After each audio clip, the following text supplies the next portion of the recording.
Hola, bienvenidos una vez más a nuestro geoseminario. Ya estamos en la cuarta temporada.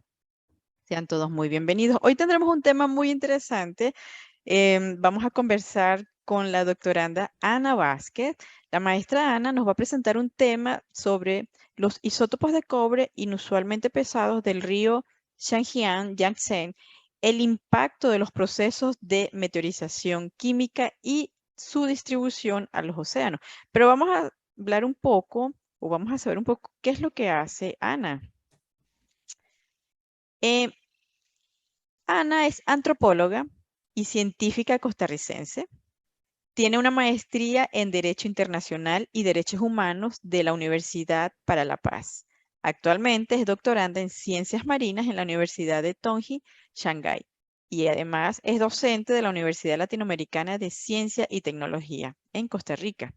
Es consultora en gestión de riesgos, resiliencia, cambio climático y desarrollo. Su experiencia de trabajo se extiende a ámbitos académicos, gubernamentales, industria y organizaciones internacionales en Latinoamérica y China. Su investigación de doctorado se enfoca en geoquímica hídrica. Bueno, Ana, el control es todo tuyo. Te escuchamos con mucha atención. Un tema, la verdad, que es muy interesante. Muchas gracias por invitarme. Voy compartiendo mi... Okay. Como se mencionó, mi tema de investigación son las señales de isótopos de cobre que son inusualmente pesadas en el río Chanyang. El río Chanyang es más conocido como el río Yangtze y es el río más largo de China, el tercero más grande del mundo. Y me enfoco principalmente en lo que es el impacto de los procesos de meteorización química y su distribución a los océanos. Yo formo parte de lo que es el laboratorio estatal clave de geología marina de la Universidad de Tongji, y mi grupo es el grupo de sedimentología y margen continental. Bueno, para hablarles un poquito más del tema, para entender de qué se trata toda la investigación, voy a ir desde un enfoque un poco más general para entender qué son los isótopos, cómo son los procesos de meteorización química y de qué se trata la investigación y finalmente los resultados. Los isótopos son los átomos de un elemento que tienen un mismo número atómico, que se refiere a los protones, pero distinto peso atómico, que son los neutrones. Entonces, estos isótopos, como se puede ver en la imagen, pueden variar en la cantidad de neutrones. Sin embargo, los isótopos existen en su origen natural, tanto de una forma estable o una forma inestable o radiógenos. Los elementos en general poseen mayormente entre 1 y 10 isótopos estables. En el caso del cobre, solamente 2 isótopos estables. Y los isótopos estables significa que no decaen con el tiempo. Los isótopos que decaen con el tiempo son los inestables o los radiógenos, y al momento de decaer se transforman en otros elementos, ya sea por el caso del cobre sería en zinc o en níquel, y al decaer transmiten o emiten energía, que en este caso sería una radiación que va a ser de beta positivo, beta negativo o incluso gamma. En el caso del cobre, la mayor abundancia que se encuentra es el isótopo 63. Sin embargo, para mi análisis, nosotros nos basamos en el isótopo 65. El cobre propiamente es un metal traza. Entonces, muchas de sus variaciones vienen a variar y su comportamiento viene a ser muy diferente de la mayoría de los otros elementos. Y aún se trata de definir cómo es que se comporta. Entonces, buscamos este ejemplo que fue el río Chanyang para tratar de entender cómo es que funcionan los isótopos de cobre en general, no solo en el tema del río, pero también cómo esto llega a depositarse en el océano y eso qué significa de la cantidad de cobre o isótopos de cobre que se pueden encontrar en el fondo marino. Ahora bien, los isótopos de cobre, existen 2 que son estables y los 27 isótopos radiógenos. Entre esos, el isótopo 67 es el más estable, que tiene una semivida de 61.8 horas. La mayoría de los isótopos menores al 63 se desintegran por emisión de beta positiva, y dan lugares en su mayoría a isótopos de níquel, mientras que los isótopos mayores al 63 se desintegran en beta negativo y dan lugar a isótopos de zinc. En lo que es el isótopo 62, te emite una radiación más pura de beta positivo que llega a ser un 98% durante su semivida de 9.7 minutos. Las semividas quiere decir cuál es el promedio en el que el isótopo se mantiene estable antes de decaer y emitir esa energía. Entonces, los isótopos, por ejemplo, uno de los más conocidos es el isótopo de carbono 14, que es usado para identificar la datación de artefactos arqueológicos, por ejemplo, o hay otros que es, por ejemplo, las series uranio-torio, que tienen una vida útil de miles de millones de años, y estos son identificados conforme van decayendo en su semivida útil, van decayendo y se van identificando cuál es el origen o la edad de muchas rocas o muchas de la litosfera en general.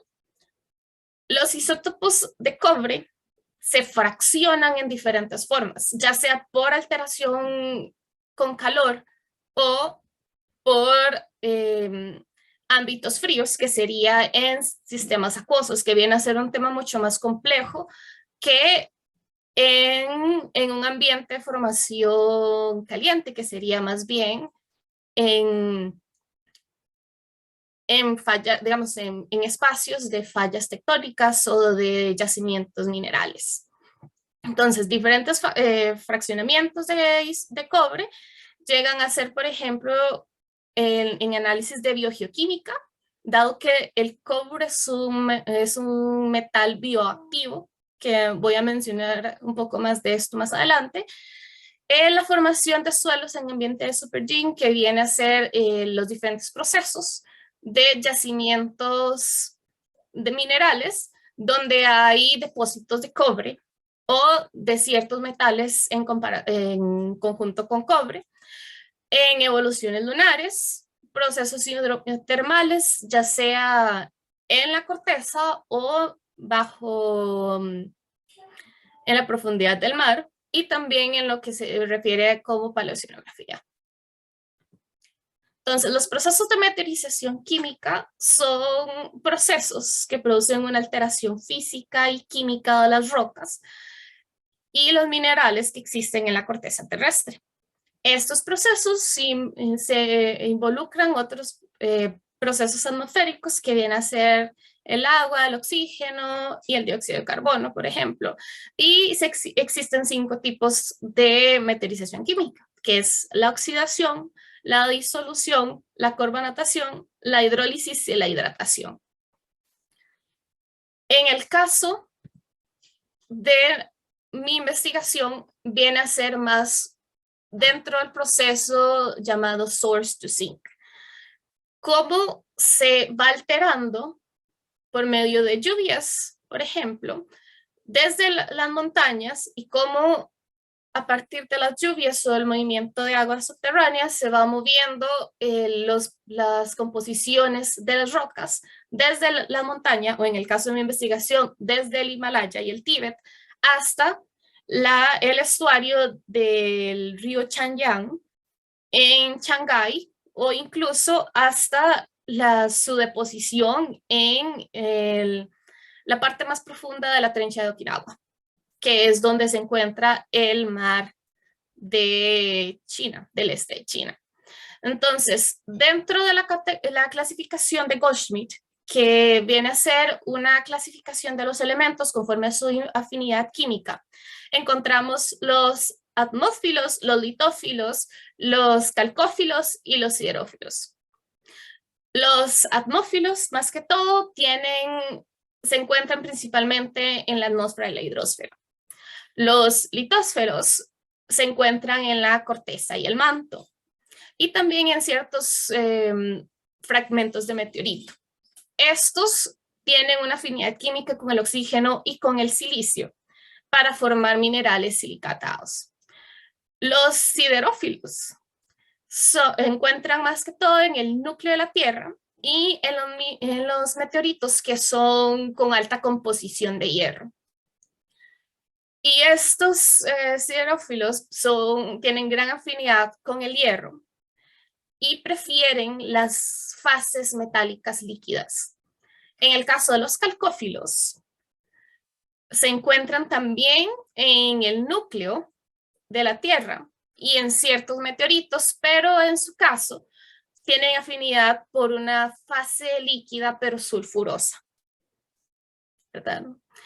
En el caso del cobre, el cobre pertenece a los calcófilos.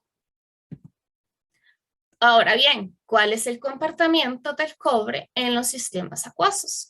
Los metales traza tienen una mayor variabilidad que se puede encontrar en iones mayores. Mientras que también el comportamiento del cobre implica que la profundidad del mar tiene mayor concentración de cobre de lo que se va a encontrar en la corteza. Entonces, si lo queremos ver desde cierto punto de vista, los meteoritos tienen la menor concentración de cobre, que pasa a ser en la corteza, que tiene una mayor que los meteoritos, pero menor que en los ríos. Los ríos tienen una mayor concentración que la corteza, pero una menor concentración que el océano, y en la profundidad del océano es donde se encuentra la mayor concentración. En el caso del río Chenyang, Chenyang significa río largo, como se puede ver en el gráfico, se muestra que tiene una concentración de isótopos de cobre 65 mucho mayor que el promedio mundial, o que en comparación con casi que estos ríos que quedaron en evidencia, incluso que el mismo río Amazonas. Y el Amazonas tiene un caudal que es 3 veces mayor. Estas comparaciones o este análisis vendría a ser, inicialmente se proponía de que esto se debía a que el río Chenyang estaba seguramente más contaminado, de que debido a la cantidad de la población y el tratamiento de aguas, el río Chenyang era el más contaminado del mundo, porque el cobre sí es muy sensible a la contaminación o a la interferencia antrópica, que eso viene a ser en diferentes sentidos. Entonces, como venía diciendo, los valores de cobre 65 alcanzan su mayor rango en la profundidad del océano. Sin embargo, debido a que el cobre es un elemento bioactivo, en la superficie o donde hay ciertos contactos con bacterias o efectos bajo el suelo o con material orgánico, el cobre es absorbido por estas bacterias o por estos ligandos biológicos, que termina siendo, digamos, un aumento en el cobre pesado, más que el cobre liviano. Y esta absorción afecta mucho lo que es el comportamiento del cobre para llegarlo a entender, porque hay muchas dudas aún de cómo es que funcionaba el sistema propiamente de este elemento en sistemas acuosos y cuál es la definición que se podría dar eventualmente para crear un ciclo del cobre, así como existe el ciclo del carbono, ¿verdad?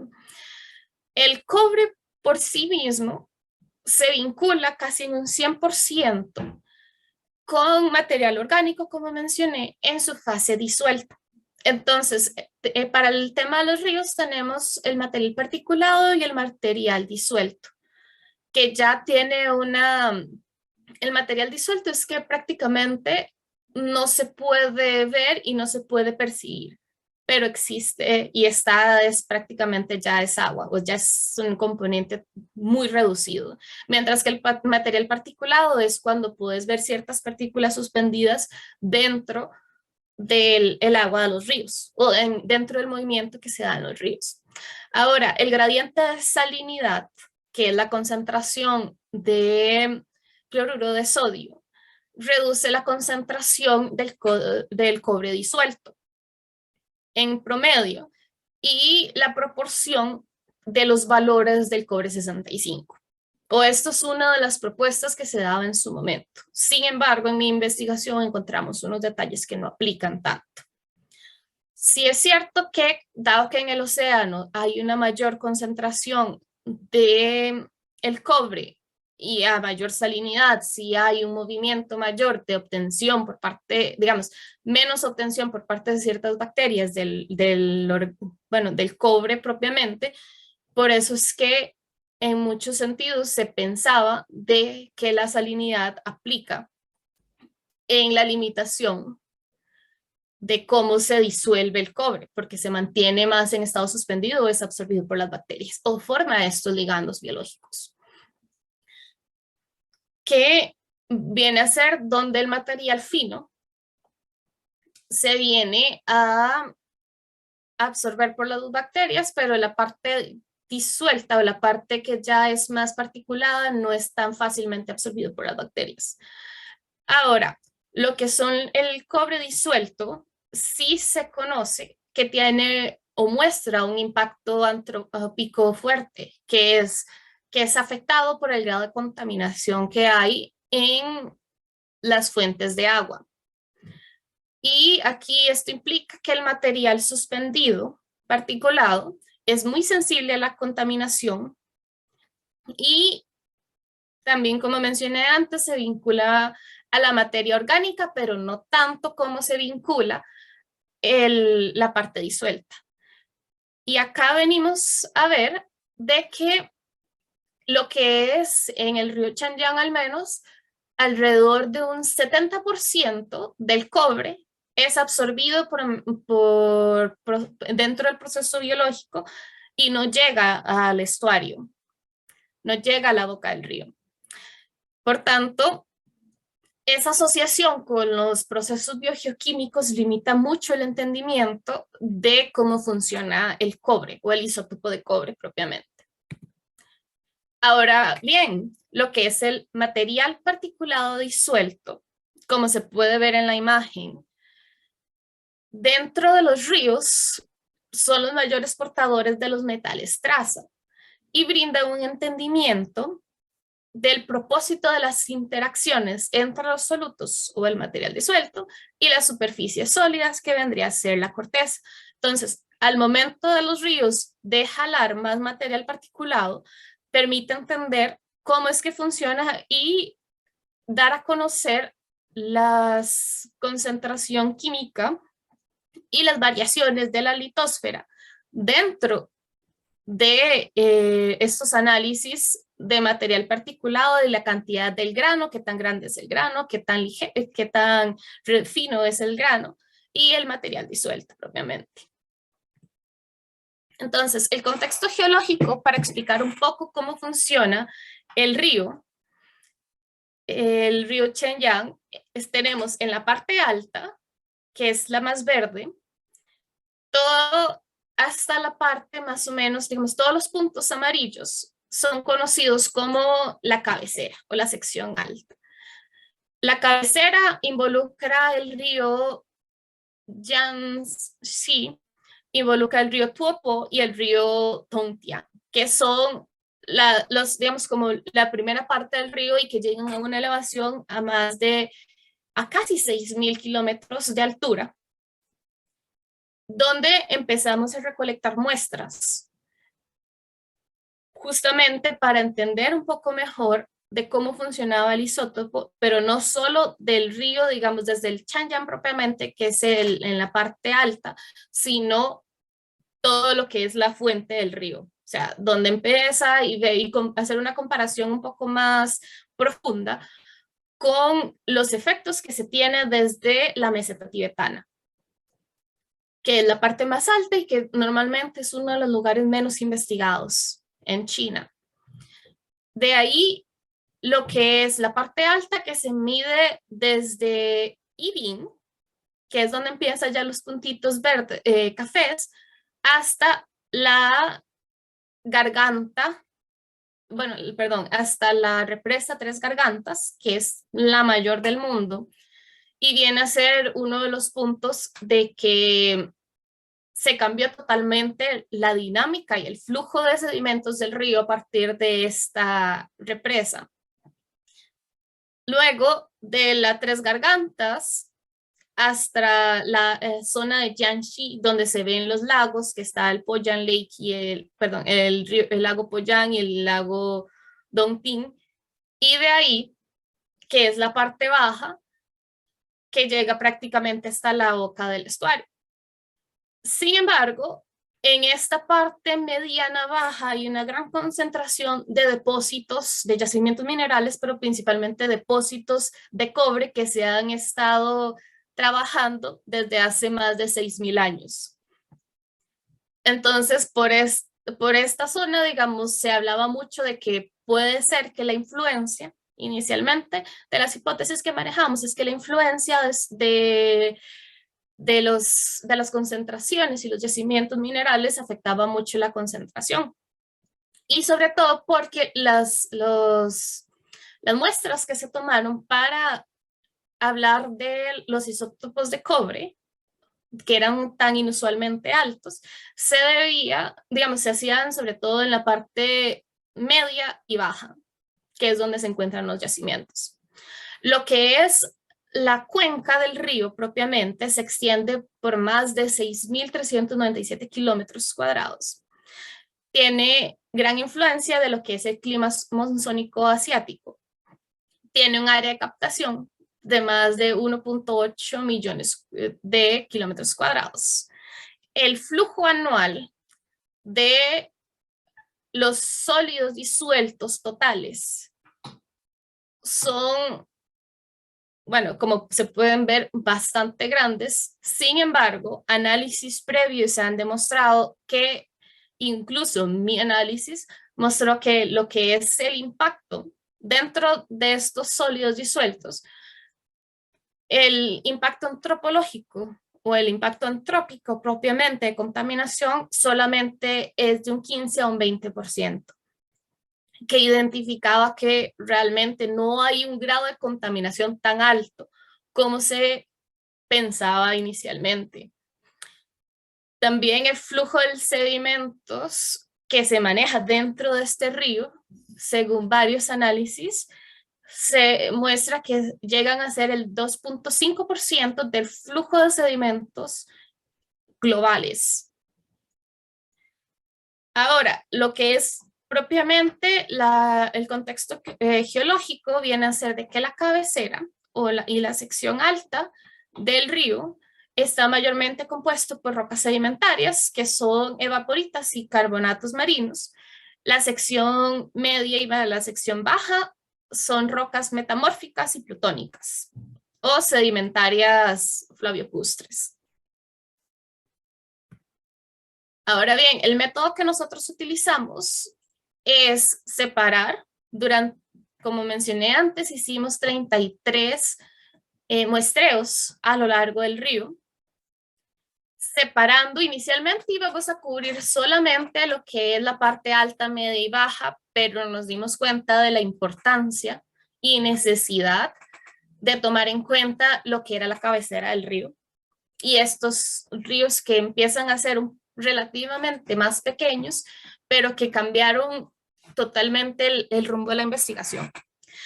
Durante un mes hicimos esta investigación de recoger todas las muestras. El agua se dio no solo dentro del río, sino también donde se vinculaban los principales tributarios a lo largo del río, ¿verdad? Y las muestras las tomamos entre 1 metro o 2 metros de la orilla, porque no teníamos la facilidad para poder entrar un poco más o para poder tomar agua, no tanto de la superficie o de la orilla, sino desde un poco más profundo que nos hubiera gustado. Tomamos muestras de suelos, muestras de agua, y las muestras de agua las dividimos en lo que fue la muestra de material suspendido y lo que era material puramente disuelto. Los análisis que se hicieron fue por medio de una resina cromatográfica de purificación. Separamos los iones y los aniones para remover los elementos mayores. hicimos análisis de todos los iones ya del agua, propiamente, bueno, del material disuelto como el material suspendido. Y luego hicimos una columna de separación que siguiendo una metodología que es aplicada por la ETH de Zurich, que es a base de cloruros, para separar o recolectar lo que es cobre, hierro y zinc en una sola columna. Los análisis se hicieron en 12 espectrómetros de masa, que es un modelo dentro de la Universidad de Tongji, que es el Agilent, y luego otro que fue el Neptune Plus, que fue directamente la Universidad Oceánica de China. Que esto fue para el mass espectrómetro de Agilent, fue para analizar la concentración de los elementos y de los metales traza, mientras que para identificar propiamente los isótopos usamos el Neptune Plus. Los resultados que tuvimos fue inicialmente una heterogeneidad o una gran diferencia entre los valores del isótopo 65 entre su carga disuelta y su carga de material particulado, que evidencia que las mayores concentraciones se encuentran más que todo en la parte disuelta y que entre el 40 y el 60% del cobre se encuentra principalmente en lo que es el material suspendido, que es mayor a 0.0 UM, 0.22, que son lo hicimos a través de unas pequeñas inyecciones y filtros para poder diferenciar a partir, digamos, de esta cantidad, ¿verdad? De dónde empiezan los coloides, el material suspendido, que es más grande, y lo que es el material disuelto. Ahora, la homogeneidad dentro de todas las muestras que encontramos en relación con el cobre suspendido, que mostraba valores que vienen a ser dentro de un 40 y los mismos valores que se mantienen dentro de la composición isotópica o los valores de cobre 65. Ahora bien, las diferencias vienen a ser de que el material disuelto varía enormemente en concentración y varía o no tanto, pero sigue siendo una variación mucho mayor que en el material suspendido en su concentración de valores de cobre 65. Entonces, una de las preguntas que tuvimos, o la gran pregunta que tuvimos es, estas señales pesadas, porque incluso mis datos vienen a ser un poco más pesadas de lo que inicialmente se había propuesto, y de forma similar con un par de investigaciones que se habían hecho en los años anteriores, sobre si la composición isotópica del cobre es por un origen natural o realmente se debe a contaminación. Ahora, la meteorización química. ¿Cómo hicimos? Lo que fue comparar no solo a partir de los valores del cobre, sino con otros iones mayores y tratar de investigar un poco más haciendo diferentes análisis para poder darnos cuenta de dónde venían esas variaciones en el cobre o para tratar de entender un poco más la dinámica propiamente del río para poder entender de qué se trataba o cuál era el verdadero origen, si era natural o si era por contaminación. Entonces, los sólidos disueltos totales muchas veces se comenta de que dependen o muestran bueno, es una fuente de mostrar si se debe a contaminación o se debe a un origen natural. Donde venimos a darnos cuenta de que la variación, como se puede ver, es sumamente grande en la parte del Tíbet, en la meseta tibetana, que es prácticamente la más aislada. Y se va disolviendo conforme va bajando la corriente hasta llegar al estuario. Entonces, la cabecera, que es el río Tontián, el río Jinsha y el río Tuo Tuo, es el doble de lo que se puede encontrar en el resto del río, en la parte alta, media o baja, que viene a ser una dinámica muy similar realmente. Donde el lago Poyán muestra el menor valor, que supuestamente viene a identificarse como una de las zonas que puede estar un poquito más contaminada por la concentración de población que hay ahí. Ahora, el CIA es el índice de alteración químico, como se puede ver abajo en la presentación, que implica una formulación, y esta proporción molar o razón molar, donde el óxido de calcio representa una cantidad que solamente representa lo que es la fracción de silicatos, y donde el promedio del río era 71.2, donde la parte alta del río, la cabecera, muestra un 63.9 del índice o del CIA. Se puede ver que lo que es el UCC es la corteza continental superior, tiene un promedio de 47, entonces entre más bajo es el CIA, más o menos contaminado es, se podría decir que es, pero también el CIA lo que permite identificar es el tipo de proceso de meteorización, si es un proceso de meteorización por carbonatos o es un proceso de meteorización por silicatos. El lago Poyán muestra los mayores valores, que son alrededor del 80, pero también otros análisis previos han definido de que este río, bueno, esta parte del río tiene una reducción del sodio y del potasio en relación con el promedio de la corteza. Esto significa que dada esa reducción va a alterar lo que es la razón molar, que no propiamente va a aplicar en esta zona. Entonces, que por eso es que se están dando resultados más altos de lo esperado. Y esto significa que lo que es los resultados generales de la meteorización química y de la concentración de cobre o isotópica que tenemos, muestra variaciones tanto en la litología regional, en cada ubicación donde recolectamos las muestras, donde esta litología afecta mucho lo que es el proceso de la meteorización y cómo funcionó también debido a todas las condiciones atmosféricas en ese lugar en específico. Y el efecto de disolución que se da o el grado de meteorización que se da en la corteza o en la litología de esa zona.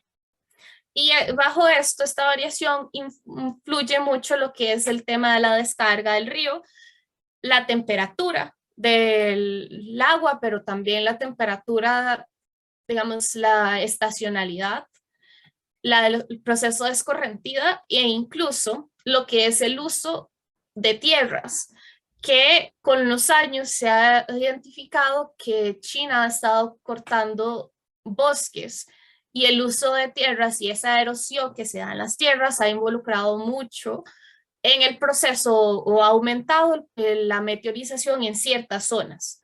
Pero esas zonas que identificamos es más que todo en lo que son los tributarios, los ríos tributarios, donde el deterioro de las tierras ha aumentado la cantidad, digamos, de erosión en los tributarios que vienen a depositarse al río Chanyang, y por eso cada vez que nosotros tomamos antes dentro del tributario y luego del tributario, y se puede ver la alteración de de los diferentes elementos o compuestos que muestran digamos que evidencian el gran aporte que tienen estos tributarios o el mismo lago Poyán. Ahora, el proceso de meteorización química, como mencionaba, lo que evidencia es que dado el CIA o el índice de alteración química, en comparación con la proporción aluminio-sodio, que se usa por ser una de las partes más estables, que no, el aluminio, por ejemplo, no se ve afectado por contaminación, muestra que el promedio es bastante, digamos, de todas las muestras que tuvimos, es bastante aplicado a la norma natural, y que en general lo que se ve en el río es que tiene un proceso de meteorización de silicatos medios, dado que la mayoría se encuentra entre 60 y 80. Ya mayor de 80, que es la zona del lago Pollán, tiene una alteración mayor, que posiblemente se debe debido a la reducción de potasio y sodio, pero también a cierto grado de contaminación. Lo que es la distancia de, digamos, como para entender un poco más, en el segundo gráfico vemos que en relación de la distancia al estuario, digamos, la alteración química y los sólidos disueltos varían mucho y son prácticamente de una forma totalmente inversa. Entonces, conforme van aumentando los sólidos disueltos, el CIA se reduce.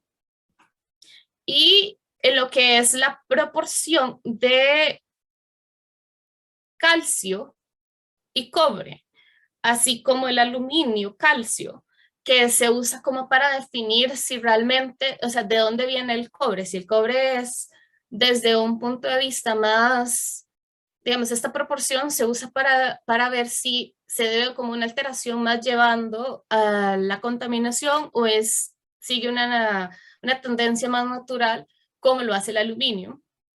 Se ve que sigue una tendencia bastante natural, que viene a ser, independientemente de la ubicación, la mayoría de las muestras es comparable a lo que es el promedio global.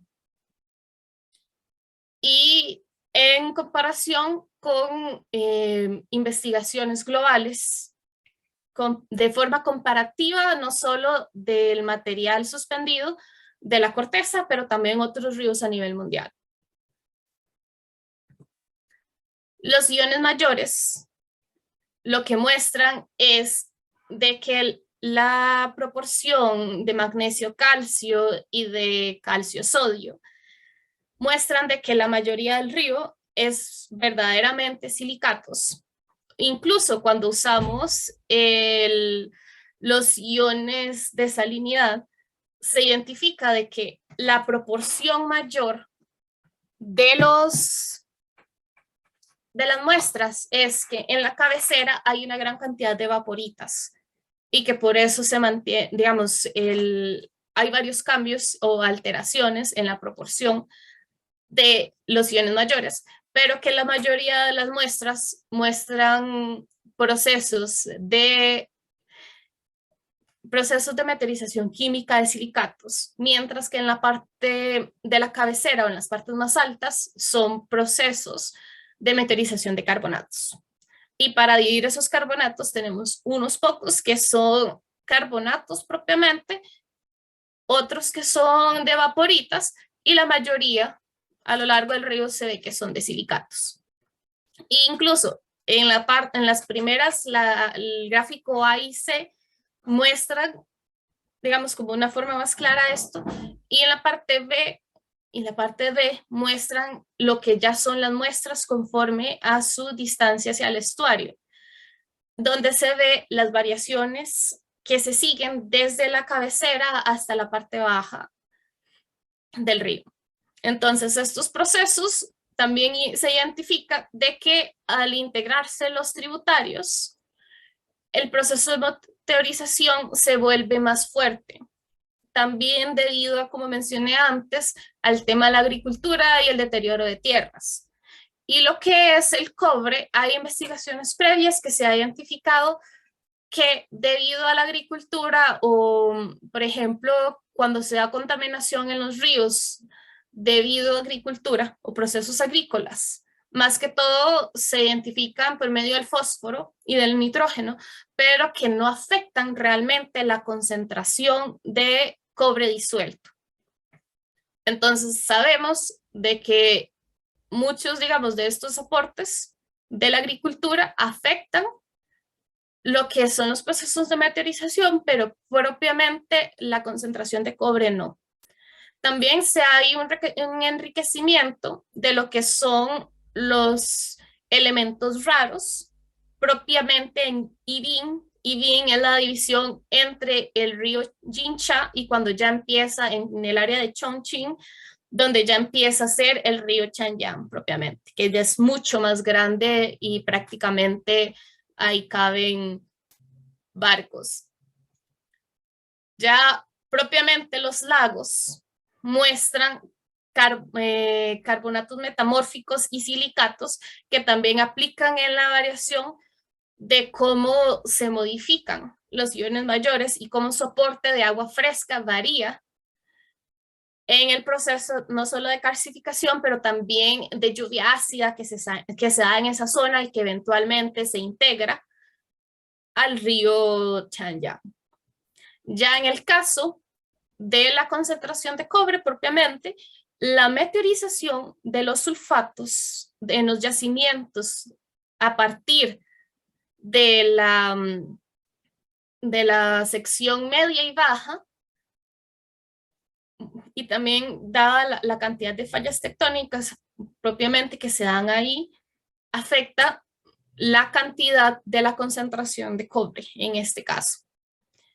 También la afectación del flujo de sedimentos viene a ser porque el río Chanyang tiene más de 50 represas, sin contar las que se encuentran en los ríos tributarios y lo que es la represa de las Tres Gargantas, que divide la parte alta de la parte media baja.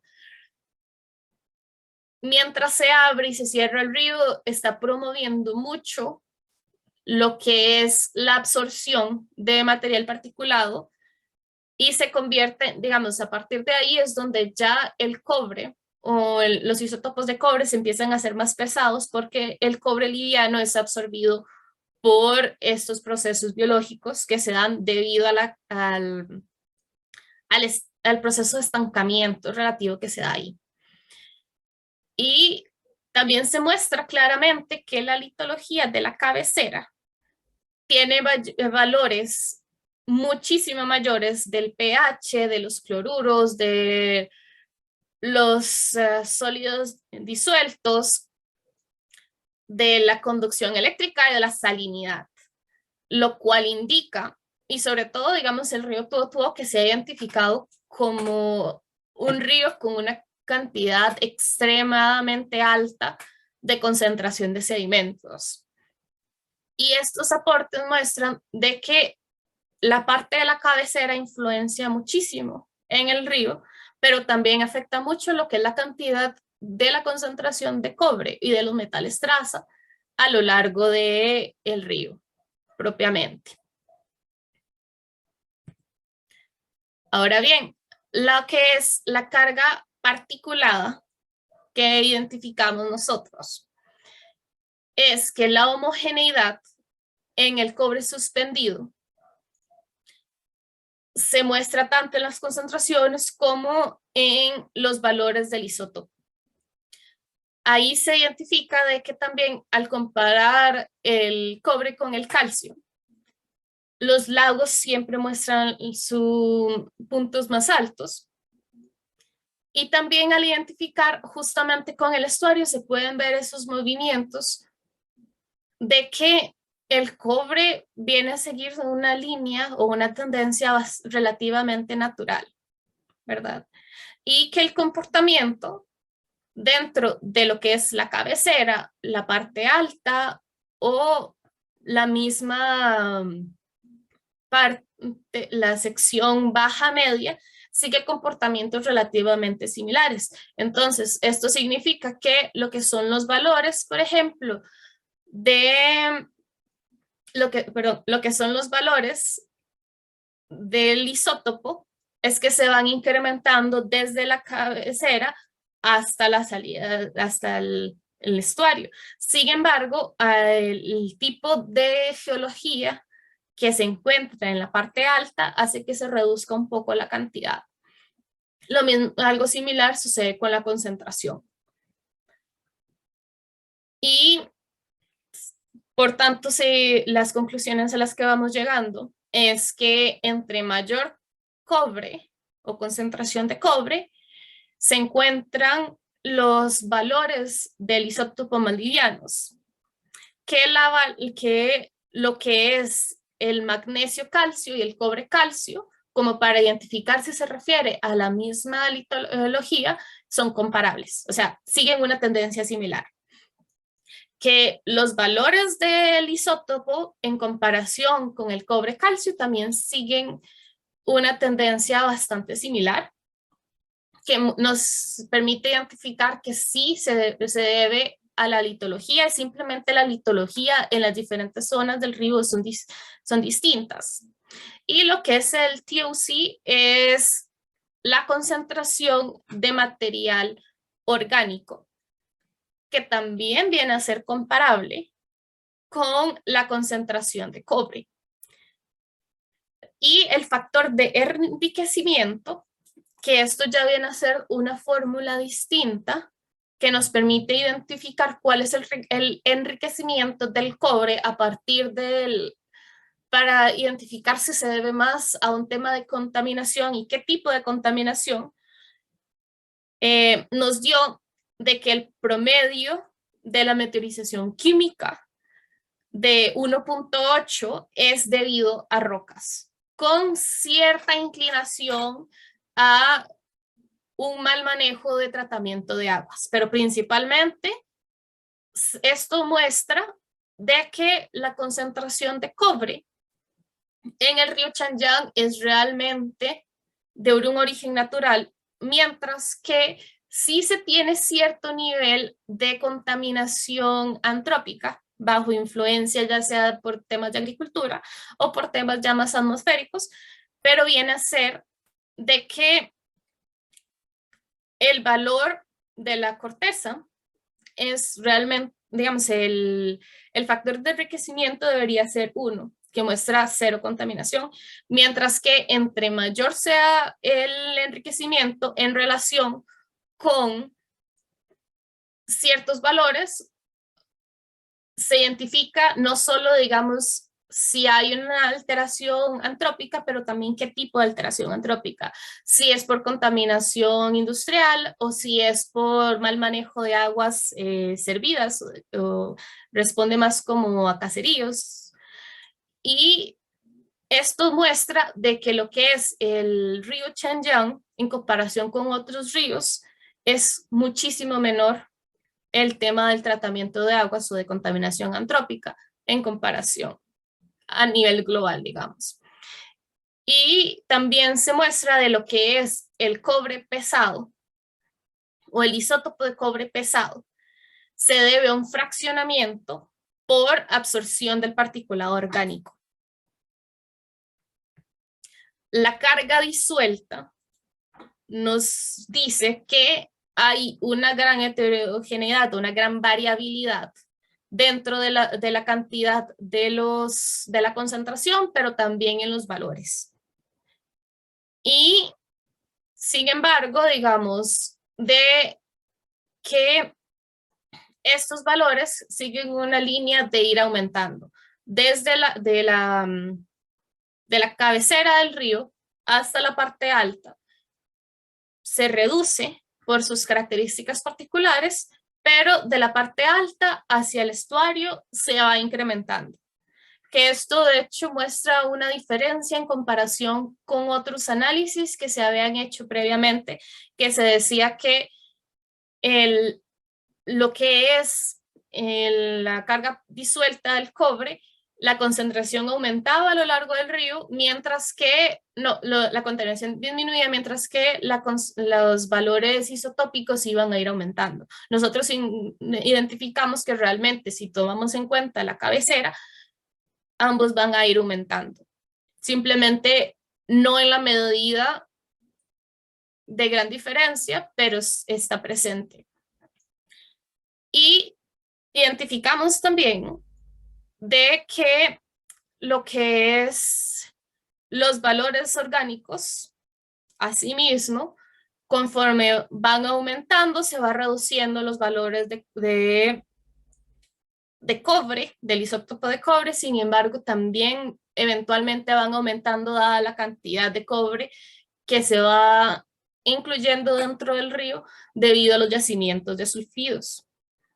Y lo que es el pH se va reduciendo conforme se va bajando desde la cabecera hasta el río. En este caso, las conclusiones que llegamos también fue que la carga del cobre disuelto se influencia gran parte por la descarga del agua. Su contribución acumulada viene tanto afectado por los tributarios, por los lagos y la incorporación de agua fresca, y asimismo por la deposición de sedimentos, tanto de los tributarios como de las diferentes represas, especialmente la de Tres Gargantas, y la degradación del terreno. También las variaciones en lo que es la precipitación y el aumento del río durante las diferentes estaciones, porque la parte monzónica de China identifica 4 estaciones, pero es más que todo la época seca y la época lluviosa.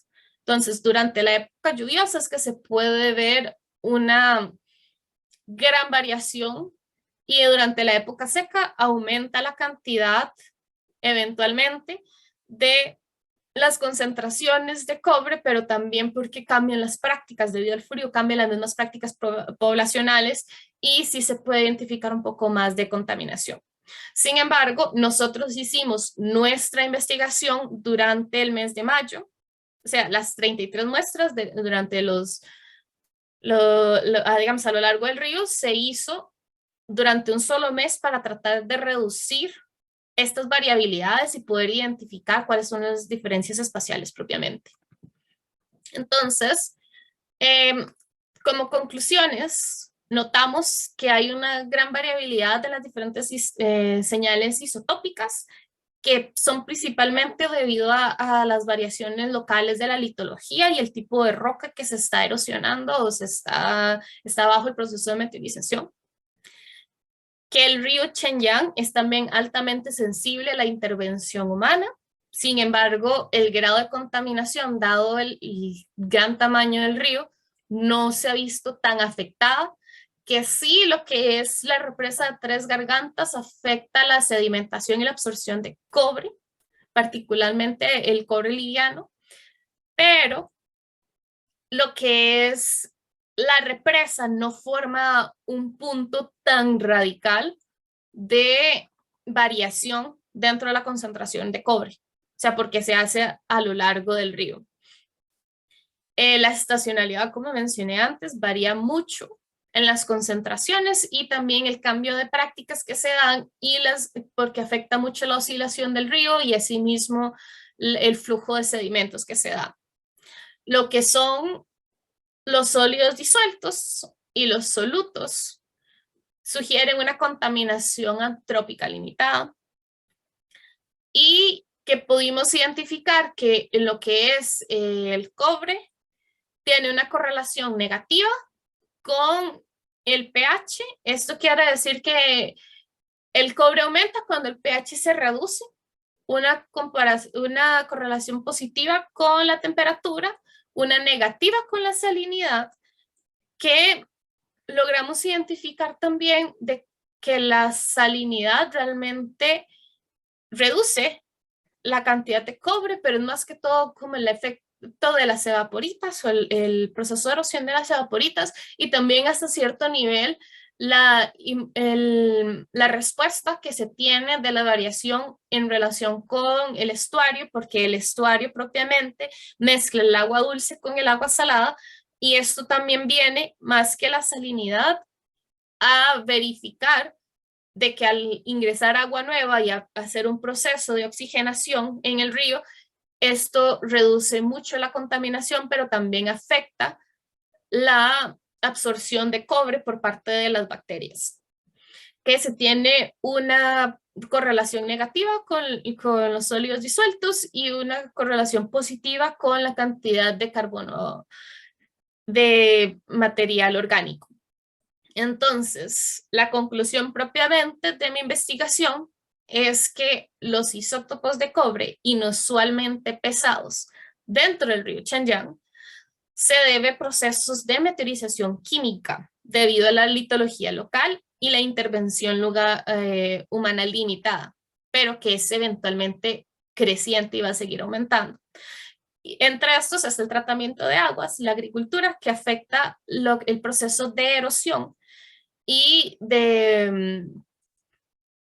por ende de contaminación, y también las contribuciones atmosféricas. En este caso, como para explicar un poquito más, es el proceso del agua o de los metales traza llega al océano, pero mediante la evaporación, las concentraciones de los solutos o de los iones, igual con los metales trazas, se evaporan y en las nubes vuelven a llegar al proceso de posición en las montañas. Entonces, este ciclo del source to sink es un proceso, bueno, es un ciclo redondo que aumenta, como van aumentando la concentración de los iones y los solutos y los metales traza en el océano, estos también van aumentando en la concentración atmosférica, que eventualmente vienen a ser más pesados en la lluvia y van a seguir aumentando y alterando todo el proceso de los ríos. O sea, no es solo de que estos llegan al fondo oceánico, muchos de estos también al llegar al proceso de la superficie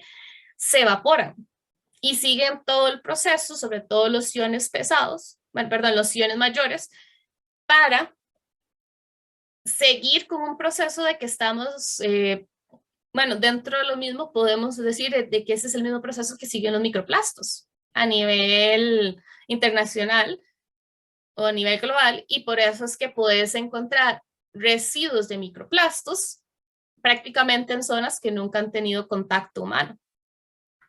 Okay. Muchas gracias. Excelente, te felicito, Ana. Trabajo muy, muy interesante y tus conclusiones pues llaman mucho la atención.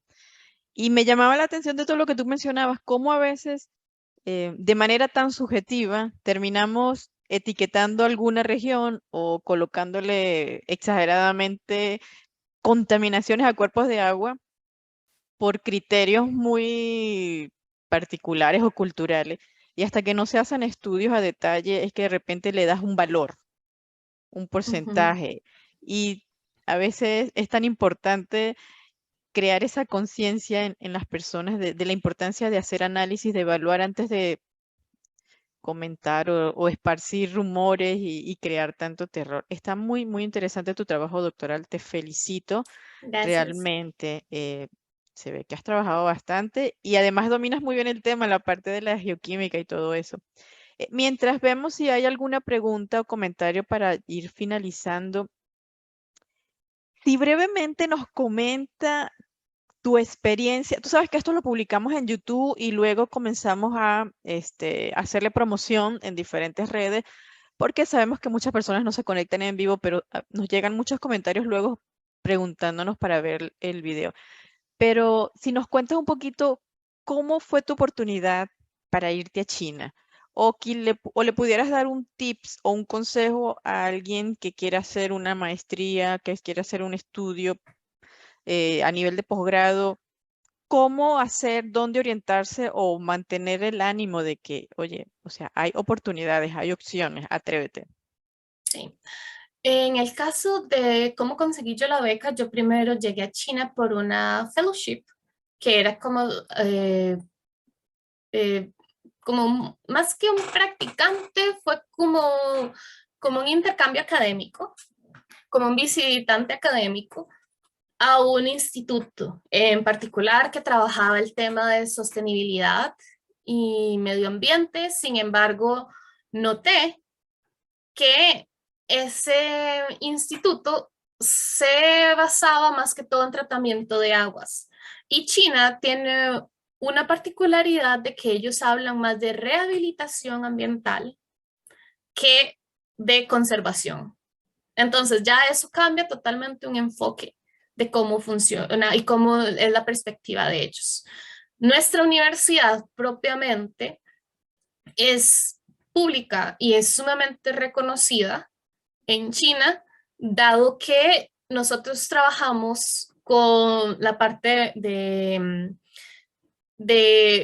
geoquímica, pero también trabajamos bioquímica, desde biogeoquímica, desde un enfoque también de tectónicas, digamos, realmente es una gran cantidad de población que tenemos ahí, de muchos temas de variación. Tonji tiene una escuela de ciencias de la tierra y el mar que es increíble y de hecho es la mejor en China para observación de suelos marinos. Y ahora están construyendo todo un observatorio nacional de observación de suelos marinos, incluyendo lo que es, bueno, lo que es equipo de hasta submarinos y todo para poder hacer estos análisis, ¿verdad? Y Tonji propiamente es la sede, o nuestro laboratorio es la sede del programa internacional de observación marina de China. Entonces, el enfoque que se le da, yo cuando entré a este instituto, busqué oportunidades para quedarme.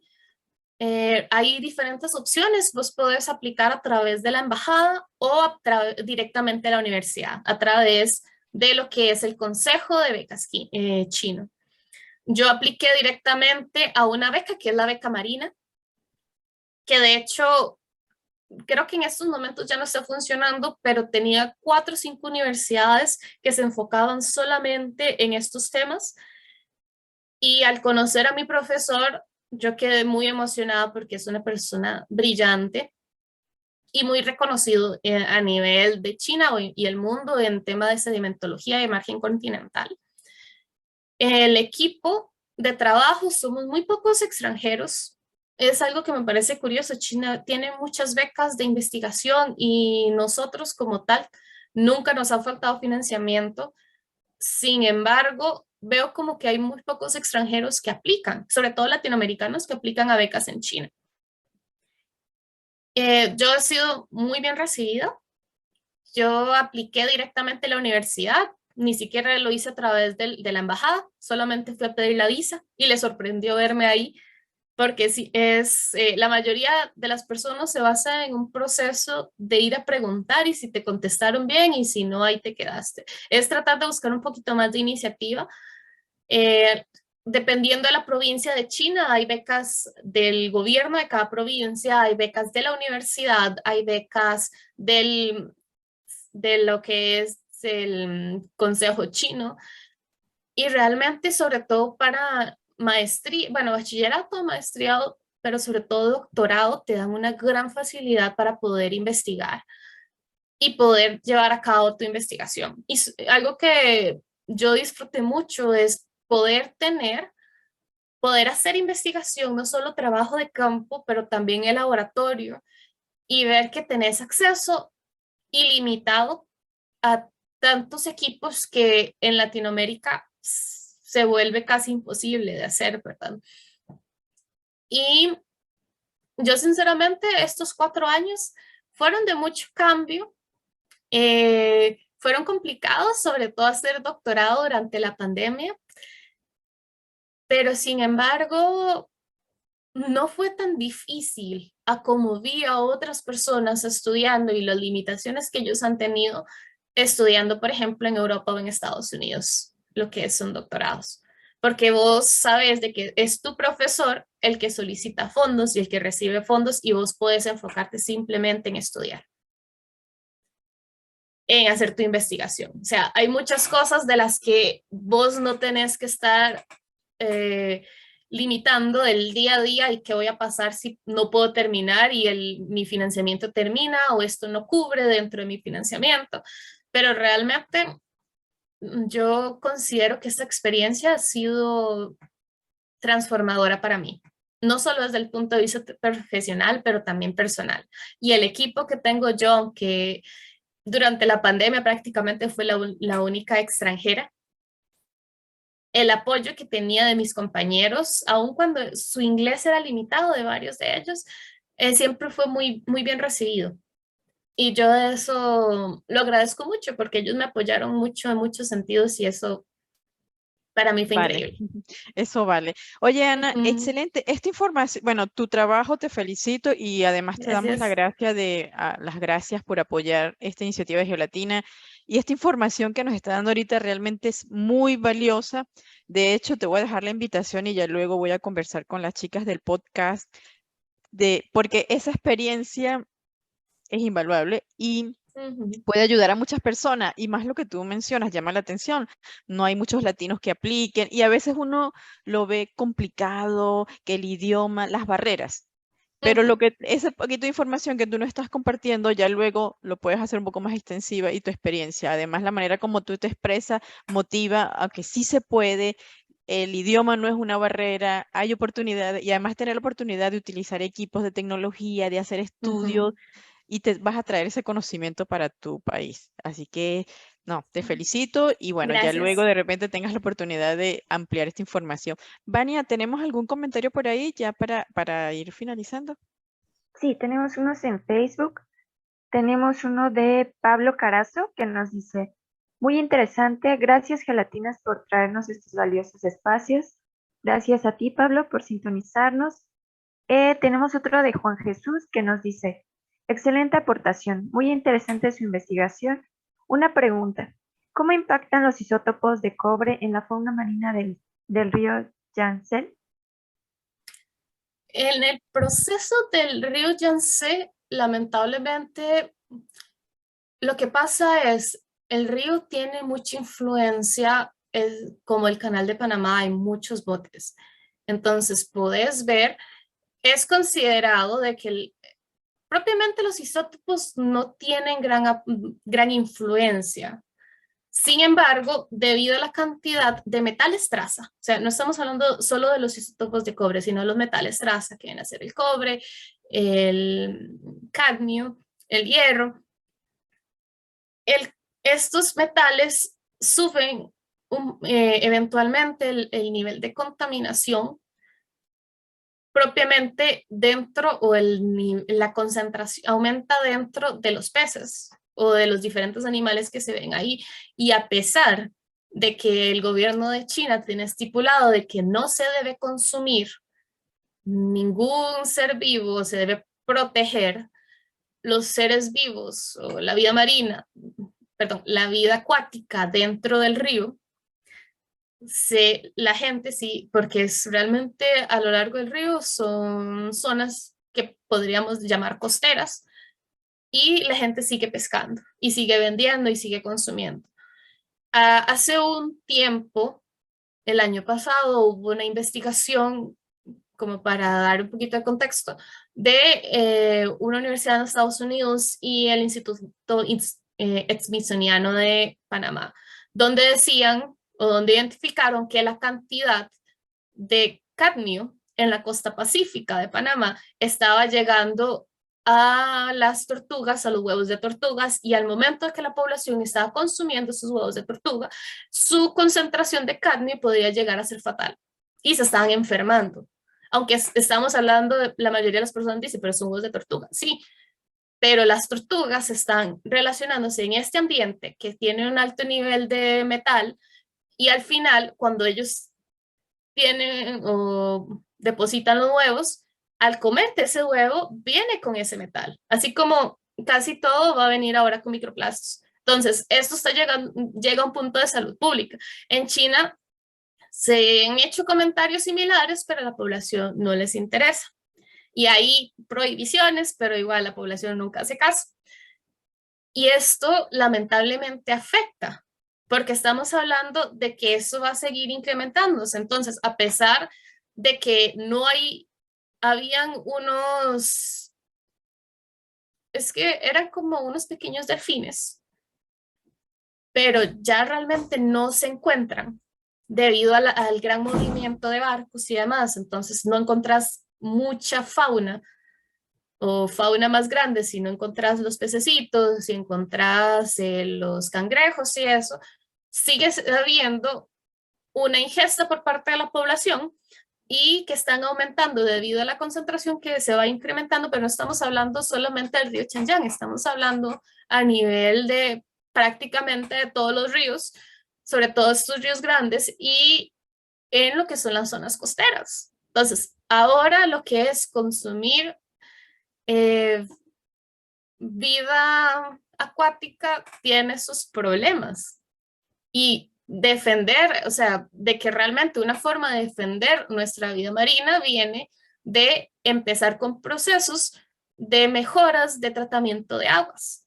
O sea, ahí se hacen muchos cambios e incluso delimitar la misma industria, pero es un tema complejo por lo mismo. O sea, ya hay investigaciones que se determinan, aunque no viene a ser mi tema propiamente, sí tengo conocimiento de estas otras investigaciones que han dejado claro de que eso se da y que es algo que deberíamos tomar en cuenta, pero lamentablemente ni la misma población asume.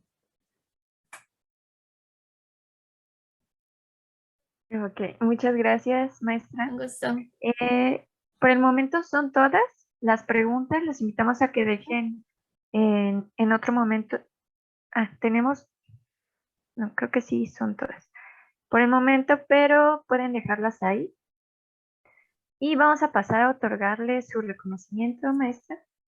En nombre de Geoseminarios de Geolatinas, otorgamos el presente reconocimiento a Ana Cristina Vázquez Vargas por haber participado como ponente con el tema Los isótopos de cobre inusualmente pesados del río Shanghái, el impacto de los procesos de meteorización química y su distribución a los océanos, llevado a cabo el día 5 de octubre de 2022 como parte de la iniciativa de educación y divulgación. Felicidades, maestra. Muchas gracias. Un gusto que Muchas esté con gracias. nosotros. Y les recordamos, este geoseminario lo vamos a subir en el canal de YouTube, así que suscríbanse. Están ahí, igual todas nuestras redes sociales para que cualquier duda, comentarios se acerquen a nosotros. Este es un canal para que se sientan seguras de hacer su divulgación, así que los esperamos y los vemos en el siguiente geoseminario. Muchas felicidades, maestra Ana. Un gusto tenerla con Muchas nosotros. gracias por invitarme. Gracias, feliz tarde. Gracias, felicidades. Gracias. Hasta luego.